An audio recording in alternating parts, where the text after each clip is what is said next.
Hi friends, ఈ కూడా సమర్పించి మార్కెట్ సెట్ క్లోజ్ కి స్వాగతం. ఇక మనకి వారాంతరంలో అయితే హెడెల్బర్గ్ కాన్స్పరెన్సీ వచ్చిందో సెబీ చీఫ్ మీద ఆరోపణలు అవన్నీ కూడా సో అవన్నీ టోటల్లీ ఎలిమినేట్ అయిపోయిన ఒక ఇండికేషన్ ఇస్తుంది. ఎందుకంటే మనం నిన్న మార్కెట్ చూస్తే కనుక టోటల్ ఇన్వెస్టర్ కమ్యూనిటీ మన దేశానికి సపోర్ట్ చేసిన ఒక ఫీల్ ఇస్తుంది. రీజన్ ఏంటి అంటే కనుక యాక్చువల్లీ మార్కెట్ కరెక్షన్ మోడ్ లో ఉంది అండ్ నిన్న మాత్రం హోల్డ్ చేయగలిగినాయి మన మార్కెట్స్. సో ఇది ఎందుకు చెప్తున్నాం అంటే మనం చూస్తున్నాం లాస్ట్ టూ త్రీ వీక్స్ గా మార్కెట్స్ ఎట్లా అయితే బిహేవ్ చేస్తున్నాయో డెఫినెట్లీ ఇంకా కరెక్షన్ మోడ్ లోనే ఉందని చెప్పొచ్చు. ఎందుకంటే మన గత వీడియోస్ లో కూడా క్లియర్ గా చెప్పడం జరిగింది. ఏదైతే ఒక హ్యూజ్ ఫాల్ మనం చూసామో సింగిల్ డే ఫాల్, సో ఆ ఫాల్ మనం చూస్తే 25,087 నుంచి 23,893, సో ఆల్మోస్ట్ అబౌట్ 1190 పాయింట్స్ అయితే విత్ ఇన్ 2 or 3 days లో ఒక క్రాక్ వచ్చిందో at least 50% of the fall recover అవుతేనే మళ్ళీ బుల్లిష్కి వెళ్ళే ఛాన్సెస్ ఉంటుంది అని, లేకపోతే మార్కెట్ టూ సైడ్స్ కూడా ట్రేడ్ చేయొచ్చు అని మనం క్లియర్ చెప్పడం జరిగింది, sell on rallies and buy on dips కూడా. సో ఈ నేపథ్యంలో 24,490 అనేది 50% రిట్రేస్మెంట్ దగ్గర ఉన్న లెవెల్. అది ఇన్ కేస్ 24,500 పైన క్లోజ్ అవుతేనే ఈ బాటమ్ ఏదైతే ఉందో 23,893 అదొకటి ఫామ్ అయిందని మనం గత వీడియోస్ లో కూడా చెప్పుకున్నాం.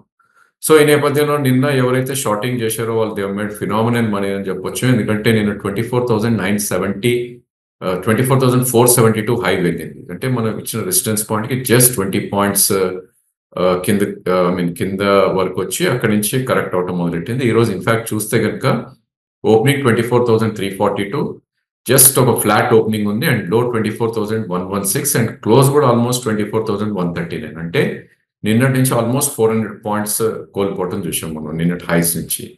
So this is the beauty of charts. ఎవరైనా యాక్ట్ చేసి ఉంటే కనుక దే మేడ్ ఏ కిల్లింగ్. ఎందుకంటే stop loss was only 50 to 80 points అని మన గత వీడియోస్ లో కూడా చెప్తుంది జరిగింది, ఈ రోజు చెప్పడం కూడా కాదు. అండ్ ఈ రోజు ప్యాటర్న్ బట్టి మనం చూస్తే కనుక ఇంకా కిందకి వెళ్తున్నామా, లేకపోతే మొన్నటి లో ఏదైతే ఉందో 23,890 దగ్గర సపోర్ట్ తీసుకుంటుందా రానున్న నెక్స్ట్ కపుల్ ఆఫ్ డేస్ తెలుస్తుంది. రేపు మనకి Nifty and bank Nifty weekly options expiry ఉంది, ఎందుకంటే ఎల్లుండి మనకి హాలిడే ఉంది కాబట్టి August 15th వల్ల. సో ఈ రోజే స్మార్ట్ మనీ ఏదైతే ఉందో ప్రాబ్లీ 24,100 దగ్గర అండ్ బ్యాంక్ నిఫ్టీ 50,000 దగ్గర ప్లే చేసిందని చెప్పుకోవచ్చు. సో ఈ స్టేజ్ లో మాత్రం బుల్స్ కి కొంచెం సపోర్టివ్ గా ఉండే ఛాన్సెస్ ఉంటుంది. ఎందుకంటే ఇక్కడ నుంచి 100 to 150 పాయింట్స్ పడింది అంటే కనుక మనం demand zone or support zone లోకి వస్తాం కాబట్టి అక్కడ లాంగ్ పొజిషన్ తీసుకునే ప్రయత్నం చేయాలి. అగైన్ స్టాప్ లాస్ దగ్గర ఉంది కాబట్టి అంతకుమించి there is no clear trend and breakouts కూడా ఎక్కడ లేవు మనకి. అండ్ ఈరోజు గెయినర్స్ లో చూస్తే కనుక బిగ్ నేమ్స్ టైటాన్ లాంటి, అపోలో హాస్పిటల్ లాంటివి కొద్దిగా గెయిన్ అయ్యాయి. ఇక మనందరికి తెలిసిందే defensive sectors, pharma and FMCG ఏదైతే మార్కెట్ ఫాల్ ఉన్నప్పుడు మనీ దాంట్లో మూవ్ అవుతుందో అవి కొద్ది పెరగటం చూసాం. డాక్టర్ రెడ్డిస్ కానీ, Nestle, Britannia, Sun Pharma, Tata consumer లాంటి స్టాక్స్. ఇక బిగ్గెస్ట్ డ్రాగర్స్ మనం చూస్తే కనుక అగైన్ పిఎస్యూ లీడ్ చేసే ఈరోజు డ్రాగ్ లో. So all the PSU stocks ఒక బిగ్ రెడ్ బార్స్ కి మనం రావటం చూసాం. BPCL, ONGC, power grid, coal India, NTPC ఇవన్నీ కూడా. అండ్ బ్యాంకింగ్ ఫైనాన్షియల్స్ మనం గత కొన్ని రోజులుగా చెప్పుకున్నాం చాలా వీక్నెస్ గా ఉందని. మధ్యలో 1 or 2 days కొద్దిగా బెటర్ గా అనిపించినప్పటికీ ఈ రోజు ఒక బిగ్ సెల్ ఆఫ్ మళ్ళీ రావటం చూసినాం. సో బజాజ్ ఫైనాన్స్ కానీ, ఇన్ఫాక్ట్ హెచ్డిఎఫ్సి బ్యాంక్ ఏదైతే మనకి ఎంఎస్సిఐ రెజ్మీలో ఒక బిగ్ ఇన్ఫ్లో వస్తుందన్న యాంటిసిపేషన్ తో కొన్నదంతా ఈరోజు టోటలీ ఫిజిల్ అవుట్ అయిపోవటం చూసాం. అదర్ నేమ్స్ లైక్ శ్రీరామ్ కానీ, ఎస్బీఐ కానీ ఇవన్నీ కూడా వీక్ అవటం చూసాం. కోర్ సెక్టర్ కొద్దిగా వీక్ గా ట్రేడ్ అవుతుంది లాస్ట్ కపుల్ ఆఫ్ వీక్స్ గా. మేబీ చైనా ఎఫెక్ట్ అని అనుకోవచ్చు మనం, ఎందుకంటే మెటల్స్ ఇవన్నీ కూడా చాలా వీక్ గా ట్రేడ్ అవుతున్నాయి. అండ్ స్టాక్స్ లైక్ ఎల్ఎన్టీ కానీ, లేదంటే సిమెంట్ ప్యాక్ కూడా చాలా వీక్ గా మనకి ఈరోజు ట్రేడ్ అవటం చూసాం. ఇక బ్యాంక్ నిఫ్టీలోకి మనం వెళ్ళి చూస్తే కనుక 2 days అవుట్ పర్ఫార్మెన్స్ తర్వాత మళ్ళీ ఒక అండర్ పర్ఫార్మెన్స్ ఈరోజు కొనసాగిందని చెప్పొచ్చు. ఇన్ఫాక్ట్ ఈరోజు బిలో 50,000, వే బిలో 50,000 కింద కూడా క్లోజ్ అయిందని చెప్పుకోవచ్చు ఈరోజు. సో బ్యాంక్ నిఫ్టీ మనం చూస్తే కనుక open about 180 points gap down open అయినప్పటికీ ఆ గ్యాప్ ఆల్మోస్ట్ ఫిల్ చేయటం చూసాం మనం. అండ్ ఈ స్టేజ్ లో ప్రాబ్లీ మనకి 50-day మూవింగ్ యావరేజ్ ఉందో ఒక కీ రెసిస్టెన్స్ గా ఇప్పుడు కనపడుతుంది. ఎందుకంటే ఆల్ దీస్ డేస్ మనం 51,000 దాకా వెళ్తుంది మార్కెట్ అనుకున్నాం బ్యాంక్ నిఫ్టీ కాంపోనెంట్ తోటి. బట్ వాటి ప్యాటర్న్ చూస్తే కనుక ఆల్మోస్ట్ ఒక రేంజ్ అనేది కొద్ది డౌన్ సైడ్ షిఫ్ట్ అయిందని చెప్పుకోవచ్చు. సో ఆల్ దీస్ డేస్ మనం 49,500 to 51 అనుకుంది కాస్త ఇప్పుడు 49 to 5,500 మధ్యలోనే కొద్ది కదలాడే ఛాన్సెస్ మనకి ఎక్కువ కనిపిస్తుంది. ఇన్ఫాక్ట్ ఈ రోజు లో చూస్తే కనుక 49,785 అండ్ స్వింగ్ లో చూస్తే 49,659. So we are just about 100 points away from last week లో ఏదైతే ఫామ్ అయింది. సో ఇన్ఫాక్ట్ బ్యాంక్ నిఫ్టీ ఇంకా వీక్ గా ట్రేడ్ అవుతుంది అంటే నిదర్శనం ఏంటంటే లాస్ట్ మంత్ లో ఏదైతే ఉందో 5438 దాని కింద decisively 3 days already close out అని చేసాం అంటే లాస్ట్ 7 సెషన్స్ లో. సో ఇంకా ఫర్దర్ వీక్నెస్ ఉంటుందా మేబీ రానున్న రోజుల్లో మనం చూడాలి. అండ్ ఈరోజు చూస్తే కనుక ఈవెన్ బ్యాంక్ నిఫ్టీలో కూడా 49,650 ఒక సపోర్ట్ అయితే డెఫినెట్ గా ఉంటుంది. అండ్ మేబీ అక్కడ ఒక లాంగ్ అటెంప్ట్ చేస్తే కనుక 100 points or 150 points stop loss పెట్టుకుంటే maybe 350-400 points one pull back ర్యాలీలో వచ్చే ఛాన్స్ మనకు కనిపిస్తుంది. ఇక ఈరోజు గెయిన్ అయిన స్టాక్స్ లో మనం చూస్తే కనుక ఫెడరల్ అండ్ ఏయూ బ్యాంక్ అది కూడా వెరీ వెరీ లెస్ మేబీ 0.2 0.3 ఆ రేంజ్ లోనే గెయిన్స్ గా రావటం చూసాం. And otherwise HDFC was the biggest loser అని చెప్పొచ్చు. సో అది బ్యాంక్ నిఫ్టీని ట్రాక్ చేసింది మనందరికి తెలిసిందే 30% వెయిటేజ్ దానిలో ఉంది కాబట్టి. అదర్ నేమ్స్ లైక్ మనం దాన్ని ఆల్వేస్ అనుకుంటాం weakest bank among the sector pack అని SBI BOP all PSU banks down and Kotak and IDFC కూడా కొద్దిగా వీక్ ట్రేడ్ అవుతుంది విషయం. ఇక ఎఫ్ఎండో స్పేస్ లో మనం వెళ్ళి చూస్తే కనుక మేబీ రిజల్ట్స్ రియాక్షన్ అగైన్ కొన్ని స్టాక్స్ లో ఒక బిగ్ క్రాక్ రావటం చేసాం. సో ఈ రోజు మనం చూస్తే కనుక ఆర్టీ ఇండస్ట్రీస్ 2 crore వాల్యూమ్ జరిగింది. దీనిలో యావరేజ్ వాల్యూమ్ మనకి 15 to 20 lakhs అయ్యేది ఈరోజు 2 crore 10 times of the volume and price break down అని చెప్పొచ్చు. సో ఎప్పుడైతే ఇలాంటి బ్రేక్ డౌన్స్ వస్తాయో చాలా కాషియస్ గా ఉండాలి. ఇన్ఫాక్ట్ ఈ స్టాక్ బిలో 200 మూవింగ్ యావరేజ్ కింద కూడా ట్రేడ్ అవుతుంది. So maybe worst is not over అని చెప్పుకోవచ్చు ఇలాంటి స్టాక్స్ లో.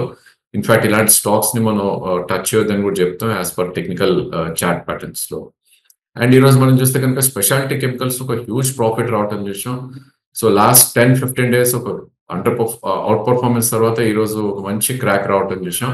ఇన్ఫాక్ట్ లాస్ట్ 2-3 weeks గెయిన్స్ ఏవైతే ఉన్నాయో అవన్నీ కూడా ప్రాబ్లీ ఫిజిల్ అవుట్ అయిపోవటం చూసాం. ఫర్ ఎగ్జాంపుల్ దీపక్ నైట్రేట్ మనం చూస్తే కనుక 2 weeks బ్యాక్ లో వాస్ 2919 ఈ రోజు 2854 కింద అంటే 2 weeks లో కింద క్లోజ్ అవటం చూసాం. ఇన్ఫాక్ట్ 3169 ఆల్ టైమ్ హై ఏదైతే ఉందో ఒక ఎక్స్టెండెడ్ టాప్ అనేది ఫామ్ అవుతుంది చూసాం. సో కింద ఆపర్చునిటీస్ ఉన్నాయంటే కనుక డెఫినెట్లీ ఉన్నాయి. ఎందుకంటే especially Deepak nitrate is breakout chart కాబట్టి 2720 will act as a good support ఇక్కడ నుంచి. మేబీ ఆ లెవెల్ వస్తే కనుక ఒక ట్రేడింగ్ ఆపర్చునిటీ స్టాక్ లో దొరుకుతుంది. ఇంకా అదర్ నేమ్స్ లైక్ నవీన్ కానీ ఎస్ఆర్ఎఫ్ కానీ వీక్ గా ట్రేడ్ అవుతుంది చూసాం. అండ్ ఇక్కడ కూడా బ్యాంకింగ్ ఫైనాన్షియల్ చాలా వీక్ గా ట్రేడ్ అయ్యాయి. ఎల్ఎన్టీ ఫైనాన్స్, ఎంఎండమ్ కానీ, శ్రీరామ్, ఆర్ఈసి, పిఎఫ్సి, చోలా ఇవన్నీ కూడా ప్రాబ్లీ ఆల్ రెడ్ క్యాండిల్స్ మనం రావటం చూసాం. అండ్ గుడ్ సెల్ ఆఫ్ అనేది కూడా మన చార్ట్ ప్యాటర్న్స్ లో కనిపిస్తుంది. ఇంకా అదర్ నేమ్స్ లైక్ రియాలిటీలో ఒబ్రాయ్, డిఎల్ఎఫ్, గోద్రేజ్ లాంటివి, పబ్లిక్ సెక్టర్ లో CONCOR, SAIL, IOC, NMDC, NALCO. In fact ఇక్కడంతా మనం చూస్తే కనుక whether it is private or public metals లో ఒక మంచి సెల్ ఆఫ్ అనేది మనకు కనపడింది అక్రాస్ ద బోర్డ్. నిఫ్టీలో కానీ ఎఫ్ఎండో స్పేస్ లో కానీ ఈవెన్ క్యాష్ స్టాక్ సెగ్మెంట్ లో కూడా మెటల్స్ లో మంచి గుడ్ సెల్ ఆఫ్ రావటం చూసాం. ఇంకా other high beta names like IX కానీ ఐడియా ఇవన్నీ కూడా కొద్దిగా పడతాం చూసాం. ఇక పెరిగిన వాటిల్లో కొన్ని నేమ్స్ లైక్ బలరాంపూర్ కానీ, Aurobindo, Dixon, Marico, TVS, Berger, Crompton, persistent ఇవన్నీ కూడా ఎనీవేర్ బిట్వీన్ 2-3% పెరగటం విషయం. Maybe some institution buying or maybe some anticipation of results buying ఏదో కానీ కొన్ని స్టాక్స్ లో మాత్రం మనీ ఫ్లో అవటం చూసాం. ఇక క్యాష్ సెగ్మెంట్ లో మనం చూస్తే కనుక బుల్లిష్ గా ఉన్నవి ఎలక్ట్రిక్ థీమ్ ఈ రోజు ఒక మంచి అప్మూవ్ రావటం చూసాం. So lot of stocks like Olectra and JBM auto ఇవన్నీ కూడా ఒక మంచి అప్మూవ్ రావటం చూసాం. ఇన్ఫాక్ట్ అదర్ సెక్టర్ ఏదైతే ఉందో ప్రాబ్లీ మనకి పెరిగిన వాటిల్లో it was like individual stocks గా చెప్పుకోవచ్చు. నిన్న మనం ఐనాక్స్ విండ్ గురించి మాట్లాడడం ఈరోజు ఇంకొక 10% పెరిగింది, అబౌట్ 10,000 దాకా కూడా వెళ్ళటం చూసాం stock. And other names like oil India కానీ, హెచ్ఏజీ కానీ, డేటా ప్యాటర్న్స్ కానీ, ఏజీఏ గ్రీన్ ప్యాక్ ఇవన్నీ కూడా మేబీ 3-5-7% పెరగటం చూసాం. సో ఇవన్నీ పుల్ బ్యాక్ ర్యాలీసే and beaten down stocks లో బయింగ్ వచ్చినప్పుడు మనం అదే అంటాం. అండ్ పవర్ సెక్టర్ లో రోజు ఒక బిగ్ సెల్ ఆఫ్ రావటం చూసాం. గ్రీన్ ఎనర్జీ అనొచ్చు, పవర్ సెక్టర్ అనొచ్చు, వీటన్నిటిలో కూడా ఒక గుడ్ సెల్లింగ్ రావటం చూసాం. సో మనం ట్రాక్ చేసే స్టాక్స్ లో స్వెలెక్ట్ 14% పడుతుంది చూసాం, గ్రీన్ పవర్ 10% పడుతుంది చూసాం, అండ్ ఆర్ పవర్ కానీ, కేపీఐ గ్రీన్ ఇవన్నీ కూడా ఒక వీక్ క్లోజింగ్ మనకు రావటం చూసాం. ఇక కాపీ డే నిన్ననే మనం అనుకున్నాం ఒక big price volume break down వచ్చిందని, ఈ రోజు కూడా ఇంకొక 10-12% క్రాక్ అవుట్ అని చూసాం. సో వీటన్నిటిని మనం ఫాలోయింగ్ స్పోర్ట్స్ అంటాం. Of course 14th or 15th results ఉన్నాయి ఈ స్టాక్ కి. మేబీ ఒకవేళ 29 హోల్డ్ చేయగలిగింది అంటే కనుక దీనిలో సమ్ హోప్ ఉంటుంది. ఎందుకంటే స్టాక్ ఆల్రెడీ మనకి 66 నుంచి 74 నుంచి 30 రూపీస్ ఆల్రెడీ క్రాక్ అవుట్ అని చూసాం లాస్ట్ 1.5-2 months లో. So 29 is probably very great support అనొచ్చు. రీజన్ ఏంటంటే కనుక మల్టీ మంత్ లో అది ఒకవేళ అది కూడా బ్రీచ్ అయింది అంటే కనుక వెరీ వెరీ రిస్కీ స్టాక్ అయిపోతుంది. బట్ ఏదైనప్పటికీ హై రిస్క్ టేకర్స్ ఎవరైతే ఉంటారో 29 దగ్గర కొనే ప్రయత్నం చేస్తారు with about 2 or 3 rupees stop loss, and that too only for pull back. So ఈ స్టాక్ మేబీ పుల్ బ్యాక్ ఒకవేళ వచ్చినా కూడా 47 to 48 దాకా కూడా వెళ్ళే ఛాన్సెస్ కనిపిస్తుంది. But as a chartist following స్టోర్ని క్యాచ్ చేయొద్దు అని మనం అయితే డెఫినెట్లీ చెప్తాం. ఇంకా అదర్ నేమ్స్ లైక్ అవంతి కానీ, దీపక్ ఫర్టిలైజర్స్ కానీ, వెంకీస్ కానీ ఇవన్నీ కూడా కొద్దిగా వీక్గా ట్రేడ్ అవుట్ అని చూసాం. ఇక మొన్న లిస్ట్ అయిన ఓలా ఎలక్ట్రిక్ స్టాక్ ఏదైతే ఉందో ప్రాబ్లీ 20% మొన్న పెరగటం, ఫ్రైడే రోజు పెరగటం చూసాం. అండ్ నిన్న కూడా మండే రోజు ఒక 20% పెరిగింది. సారీ, మండే రోజు 20%, ట్యూస్డే రోజు 20% పెరగటం చూసాం. అండ్ ఇవాళ కూడా ఒక స్టేజ్లో 18% అప్ మూవ్ అవటం చూసాం. బట్ హ్యూజ్ వాల్యూమ్ తోటి ఒక బిగ్ సెల్ ఆఫ్ వచ్చింది. సో జనరలీ న్యూ లిస్టింగ్స్ లో ప్రైస్ డిస్కవరీ అవ్వాలంటే ఇలాంటి ప్యాటర్న్స్ మనం చూస్తాం. ఇన్ఫాక్ట్ ఈ రోజు టాప్ నుంచి చూస్తే కనుక 20% కరెక్ట్ అయ్యి 107 దగ్గర క్లోజ్ అవుట్ అని చూసాం. సో ఈ స్టాక్ లో కూడా రిజల్ట్స్ ఉన్నాయి. ఇన్ కేస్ మంచి రిజల్ట్స్ ఇచ్చారు అంటే కనుక ప్రాబ్లీ ఇది అగైన్ 128, 130 దాకా వెళ్ళే ఛాన్సెస్ ఉంటుంది.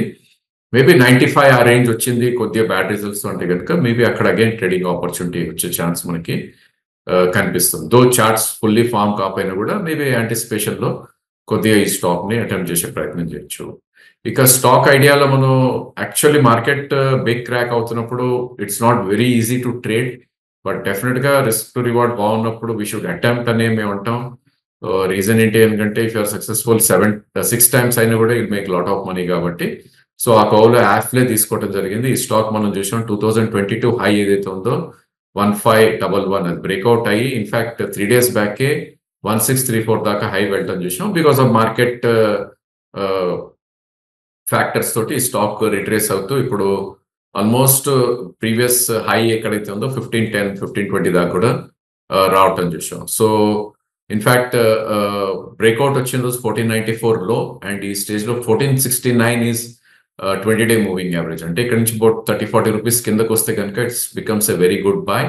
సో దీన్ని వాచ్ లిస్ట్ లో పెట్టుకోమని సజెస్ట్ చేస్తాం. ఆఫ్ కోర్స్ స్టాప్ లాస్ అనేది కంపల్సరీ ట్రేడింగ్ పొజిషన్స్ కి 1440 కింద క్లోజింగ్ బేసిస్ స్టాప్ లాస్ పెట్టుకోమని సజెస్ట్ చేస్తాం. మేబీ 1650 అండ్ ప్రాబ్లీ 1680 వరకు అప్ సైడ్ పొటెన్షియల్ ఈ స్టాక్ కి నెక్స్ట్ కపుల్ ఆఫ్ వీక్స్ లో కనపడుతుంది.